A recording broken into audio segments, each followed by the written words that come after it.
President Trump has long advocated for a smaller federal government. This desire extends to the realm of education.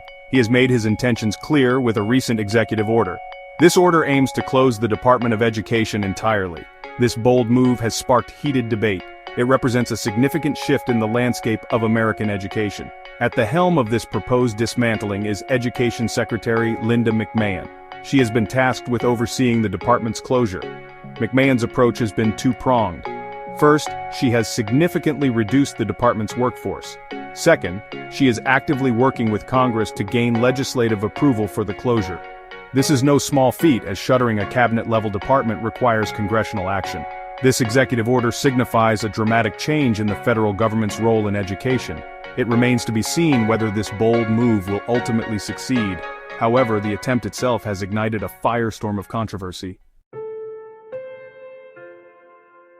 The Department of Education is a massive entity. Its budget stands at a staggering $268 billion.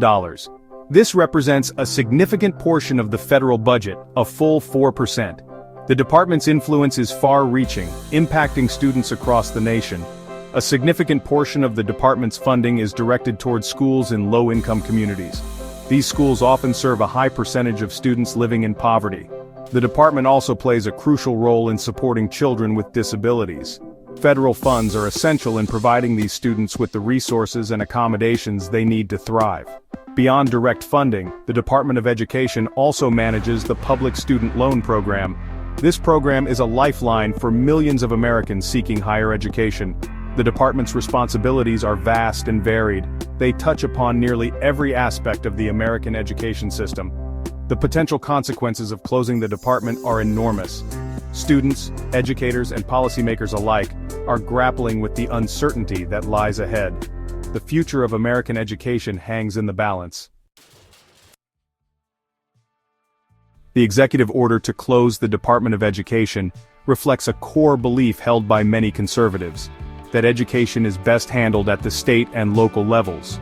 Proponents of this view argue that local communities are better equipped to understand and address the specific needs of their students. They contend that a centralized federal approach to education can be inflexible and unresponsive to local nuances. A return to state control, they believe, would foster innovation and accountability. States would have the freedom to experiment with different educational approaches tailored to their unique circumstances. However, critics of this approach raise concerns about potential disparities in educational quality across states.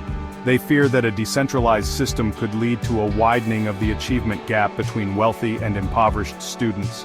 Without federal oversight and funding, they argue, many disadvantaged students could be left behind. The debate over the appropriate role of the federal government in education is complex and multifaceted. It is a debate that has raged for decades and is unlikely to be resolved anytime soon. Section 4. A long road to closure, congressional hurdles, and political realities.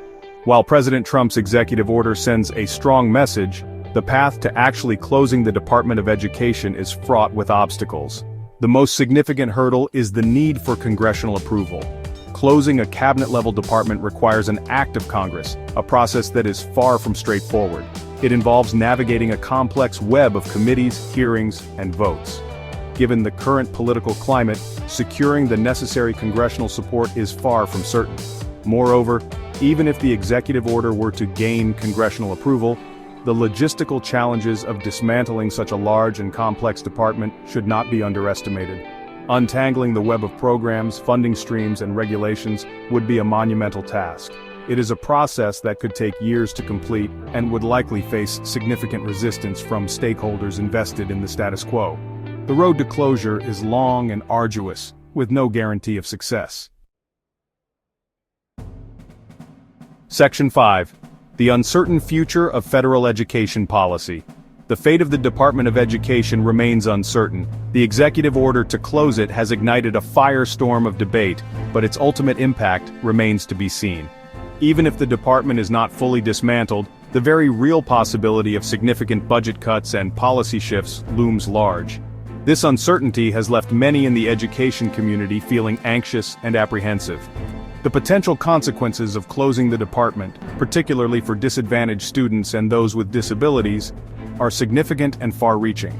The debate over the appropriate role of the federal government in education is likely to intensify in the months and years to come. One thing is clear, the future of American education is at a crossroads. The decisions made today will have a profound impact on generations to come.